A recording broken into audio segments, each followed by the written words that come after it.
Meu nome é Lucas Tavares e eu quase morri graças à Covid-19. Essa é minha história.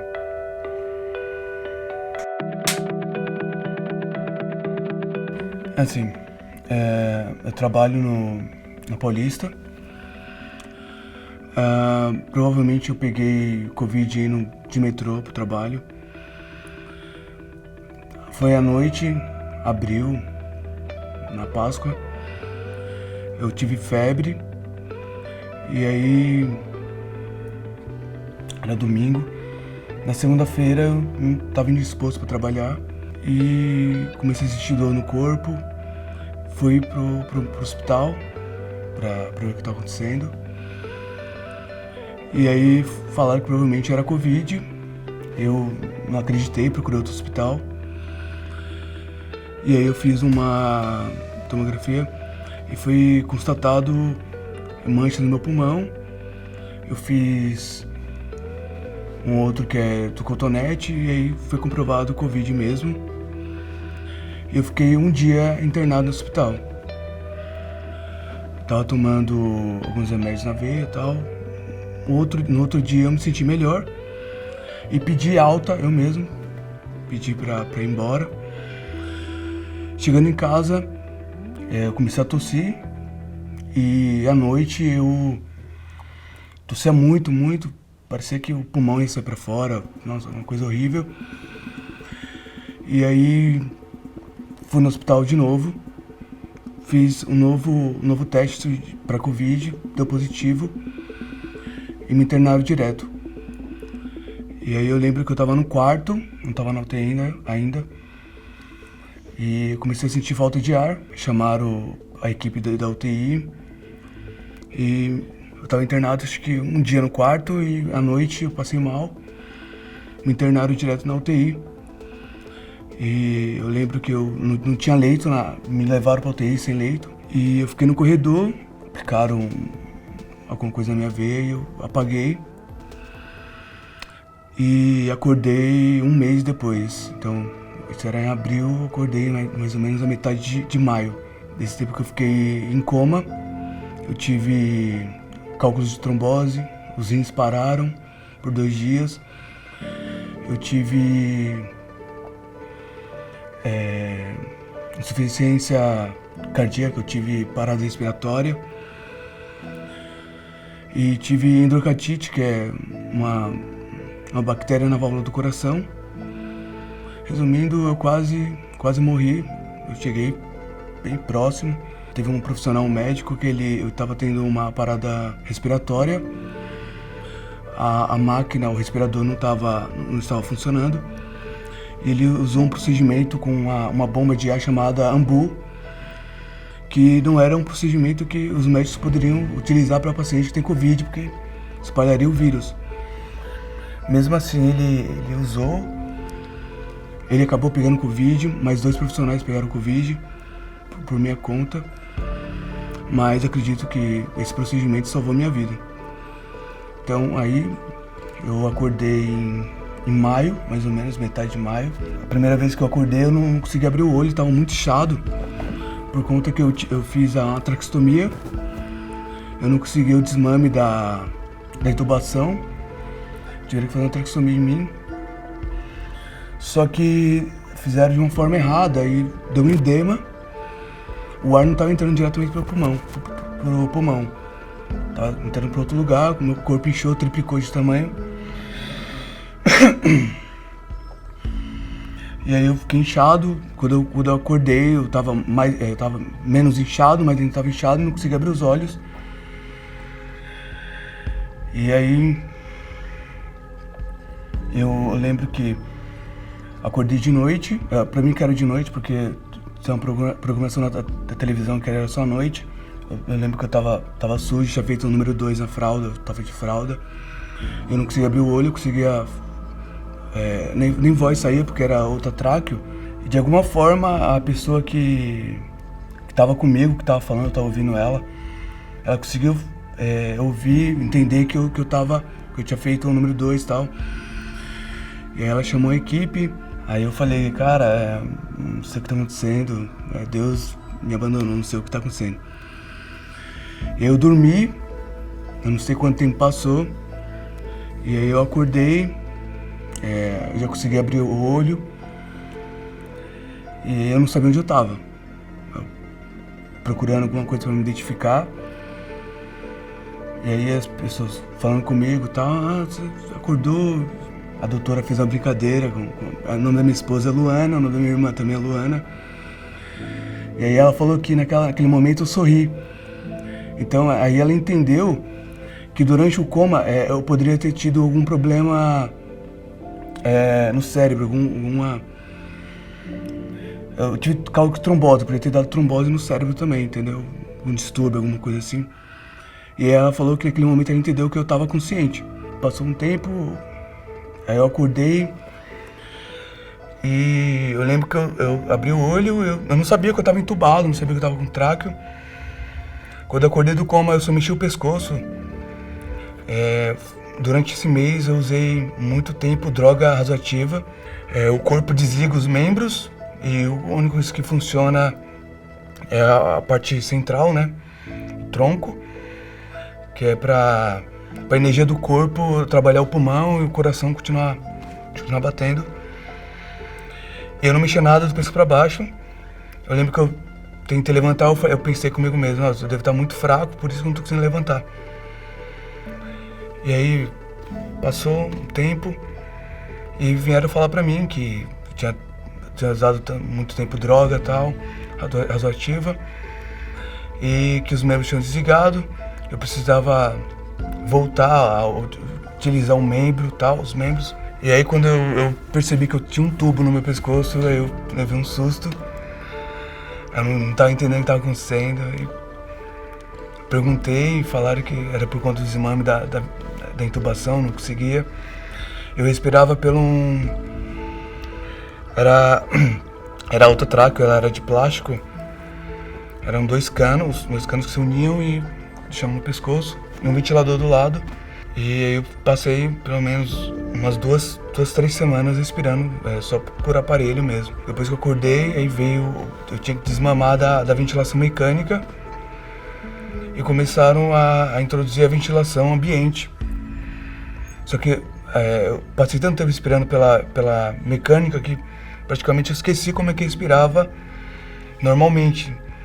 E aí o desmame da ventilação mecânica foi muito difícil, mas mesmo assim eu ficava um tempo, um pouco de dia com a ventilação, um nebulizador, alguma coisa assim. E à noite eu usava a ventilação para dormir. Passou um tempo, consegui utilizar só o nebulizador. O desmame do nebulizador também foi difícil. E depois foi pro ar ambiente. Também foi difícil.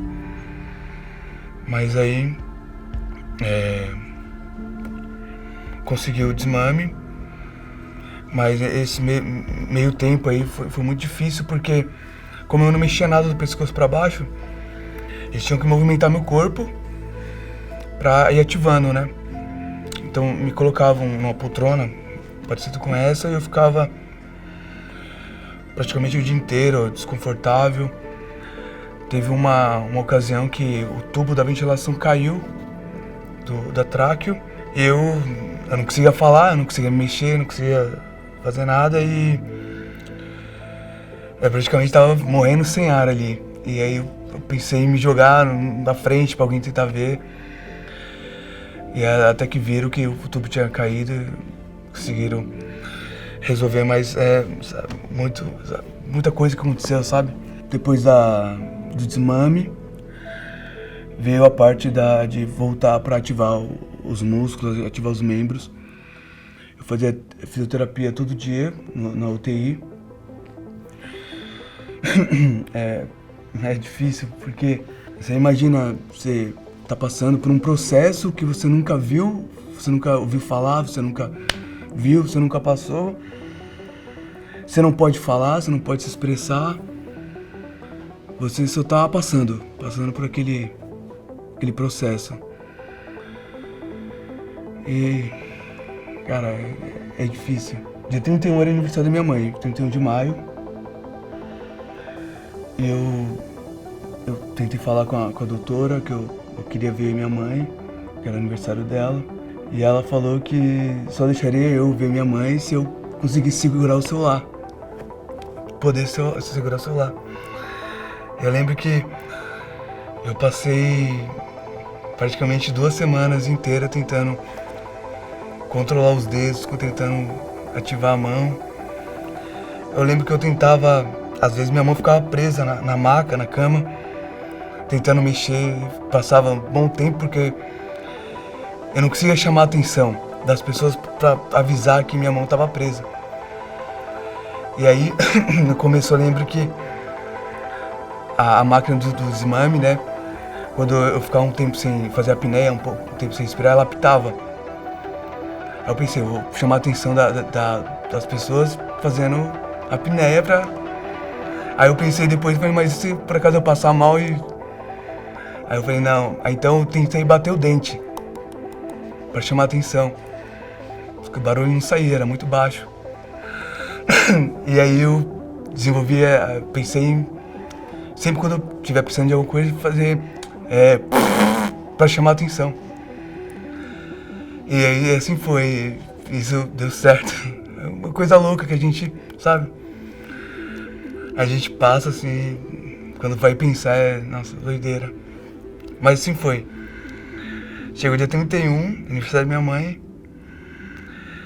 E aí eu já tava mexendo a mão, não conseguia levantar, mas pelo menos o apoio do celular eu tava tendo.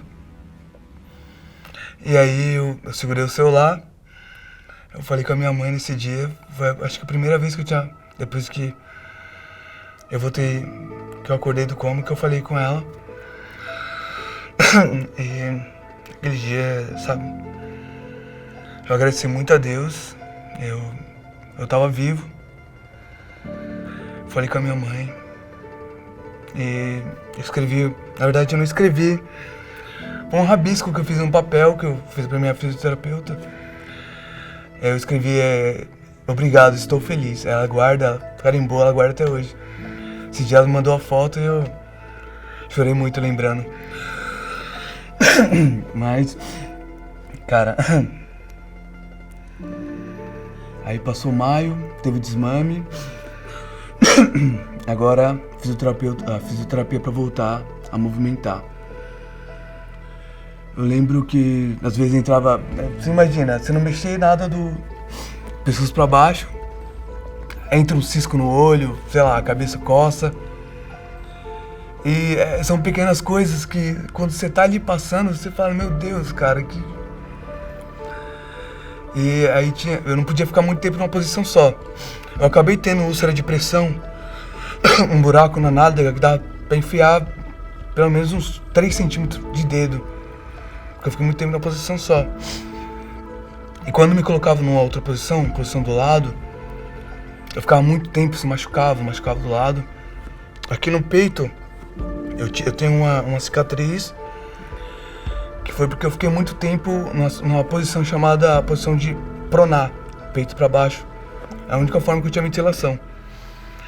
Eu ficava 20 horas por dia de peito pra baixo, de barriga pra baixo. E aí machucou bastante.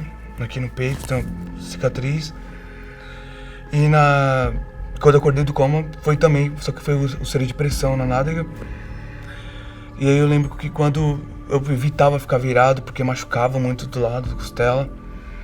Mas quando me colocava, eu ficava 12, 15 horas numa posição só. Eu evitava, porque machucava muito, mas mesmo assim.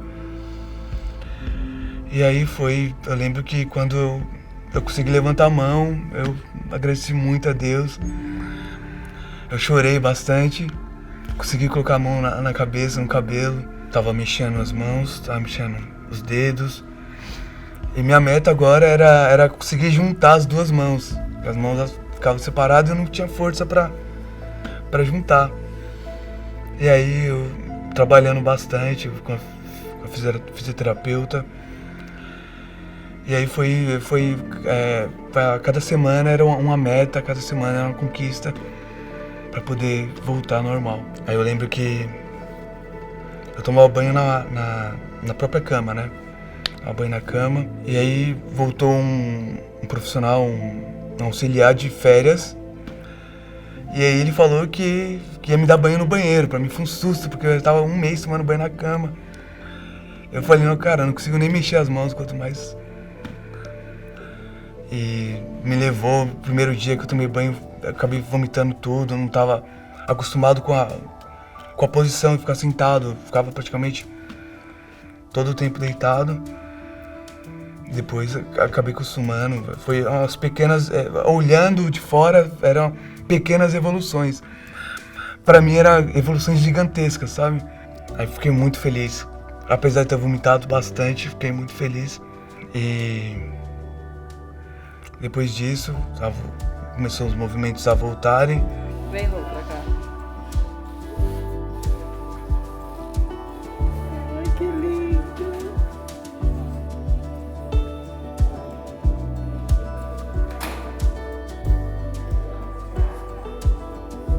Ai, que lindo. Eu tava mais ou menos 2 meses na UTI. E o que mais me doía, porque eu era furado praticamente 10 vezes por dia. Furado em todo lugar, eu tomava. E medo, angústia, mas eu entendi que isso tudo passa. Mas só que minha maior dor era a saudade. Minha maior dor é não poder ver meus filhos, ver minha esposa, ver minha mãe. E isso, eu ficava o dia inteiro na minha cabeça, isso, sabe? Aí o hospital permitiu ver eles pelo menos umas 2 vezes, minha esposa, minha mãe. E momentos difíceis, porque permitia ficar, como era um UTI de Covid, eles não podia ficar muito tempo lá, na verdade não podia nem ir lá.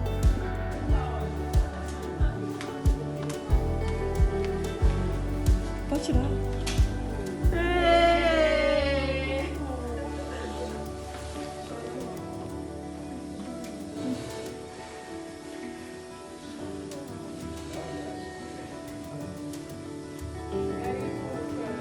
Eu vou chorar também.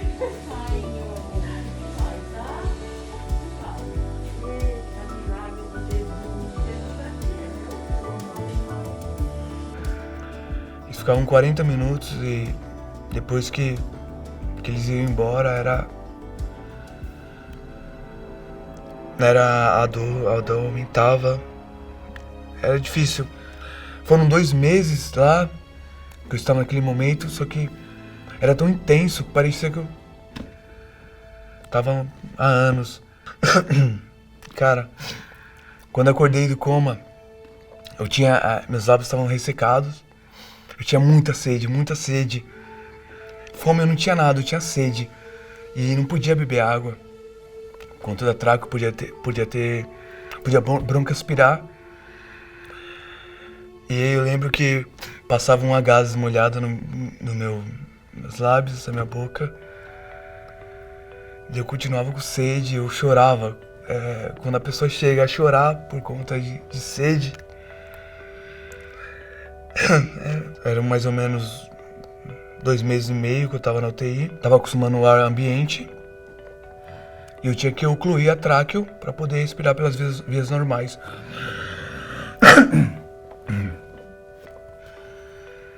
Eu estava usando uma tráqueo. Ela era de plástico. Só que o diâmetro dela era menor. Foi utilizada uma outra tráqueo com diâmetro maior. E eu conseguia ocluir a tráqueo e respirar pelo nariz. Um médico, eu lembro que quando eu usava a primeira tráqueo foi muito difícil, porque quando eu ocluía eu não conseguia ficar, o ar não saía nem pela boca nem pelo nariz. Ninguém sabia por quê. E a fisioterapeuta insistindo que eu ficasse, existia uma posição apenas, eu ficava com o pescoço encolhido para poder conseguir passar o ar, mas se eu virasse o ar não passava. E aí quando trocou para essa outra tráqueo eu consegui respirar normalmente. E aí passei 3 dias respirando pelas vias normais. E tiraram a tráqueo, chama decanular, ocluiu o buraco. Passou 3 dias, o buraco fechou. Só que eu ainda estava respirando pela cirurgia, pela traqueostomia. Eu pensava que estava respirando pelo nariz, mas estava respirando pela traqueostomia. Quando fechou, era sexta mais ou menos, eu lembro, sexta-noite. Eu tava passando mal, porque eu puxava o ar não vinha de uma vez, parecia que ele vinha cortado o ar. O fisioterapeuta chegava do meu lado, segurava minha mão, eu me acalmava. Aí, fez sexta-noite, eu dormi e acordei, eu tava sonolento ainda, no domingo à noite. Eu não entendi o que tinha acontecido. Mesmo assim, eu dormi e acordei na segunda-feira. Quando eu acordei na segunda-feira, eu vi que eu tava de tráqueo novamente, tava entubado pela máquina. E foi todo o processo de desmame de novo. Aí eu perguntei o que aconteceu, falaram que, de alguma forma, a minha traqueia, ela tinha sido machucada na intubação mecânica. E aí, fechou. Criou uma ferida, a ferida cicatrizou, na cicatrização fechou a traqueia. Quando decanulou, fechou de vez. E aí eu quase tive uma parada cardíaca. Tive uma parada respiratória, parada cardíaca. E aí veio o doutor e fez novamente a cirurgia da traqueostomia. Quando eu acordei, estava traqueostomizado. E pra mim foi uma porrada, porque eu tinha passado todo aquele processo. E aí repeti novamente o processo. E aí veio a troca da cânula, trocou pra uma cânula metálica. Eu respirava só pela tráqueo. Não saía voz, não saía nada.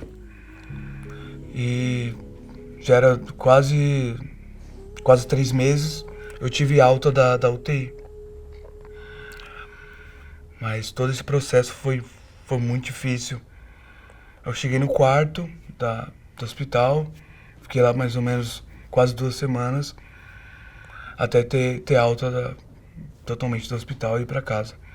Mas mesmo em casa até hoje, ainda tem uns processos ainda que eu tô passando.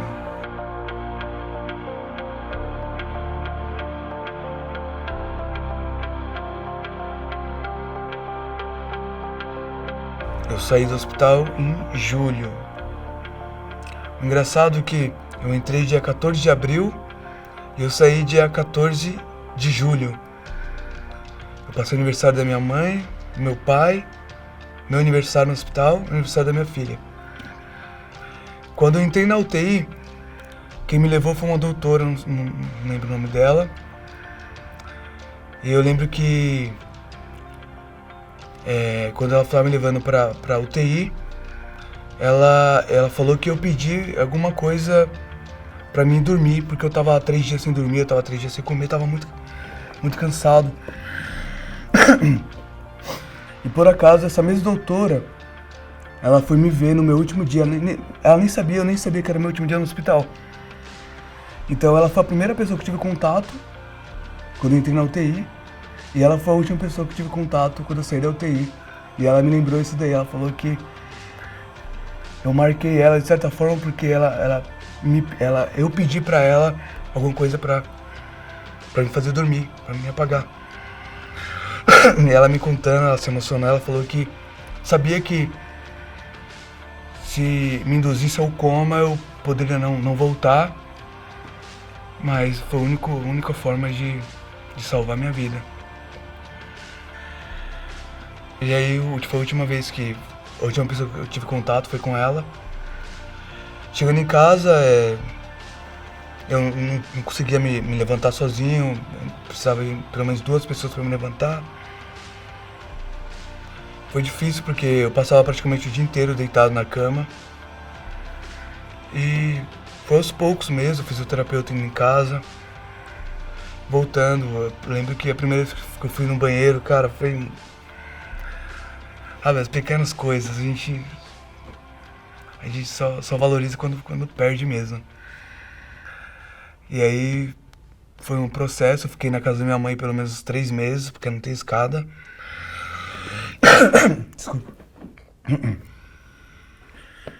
E fiquei 3 meses com minha mãe. Eu lembro... No hospital eu fiquei 2 meses, praticamente 2 meses, não, 2 meses, se alimentando por sonda. Não tinha deglutição. E em casa a introdução foi no hospital mesmo, quando sacaram a sonda. Eu tava me alimentando por...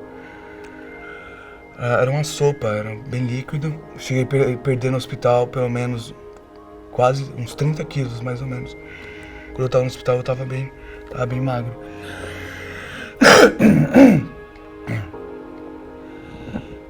Nossa.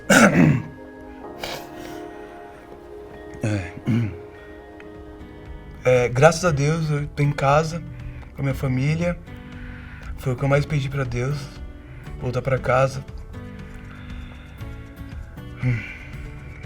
E só tenho a agradecer a Deus por tudo, os médicos, o Hospital Presidente. Só agradecer mesmo, porque realmente não foi fácil, não tá sendo fácil, mas eu sou grato, muito grato. A primeira lição que eu tive é que eu não acreditava na Covid. Covid-19 pra mim, como diziam, era apenas uma gripe, né? Uma gripezinha. Tanto é que quando eu tive...